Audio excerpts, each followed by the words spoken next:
মানুষের জীবন সবসময় ন্যায় আর অন্যায়ের মাঝে ঘুরপাক খেতে থাকে। প্রত্যেক মানুষের মনে হয় কোথাও না কোথাও তার সাথে অন্যায় হচ্ছে। কেউ বলেন যে ভাগ্য আমার সাথে অন্যায় করেছে, কেউ আবার বলেন এই সংসার আমার সাথে অন্যায় করেছে।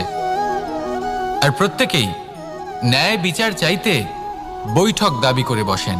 কখনো এই বিচার গৃহে যান, আবার কখনো ওই বিচার গৃহে। যদি সত্যি কথা বলি, এই সংসারের সব থেকে বড় বিচার গৃহ আপনার কাছেই রয়েছে, আপনার মন।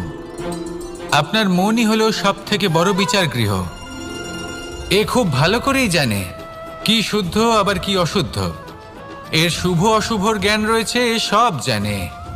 দেখতে গেলে প্রত্যেকটা মানুষ যদি নিজের মনের কথা শোনেন, তাহলে তিনি ভালোভাবেই বুঝতে পারবেন তিনি কি উচিত করেছেন আর কি অনুচিত। দিনে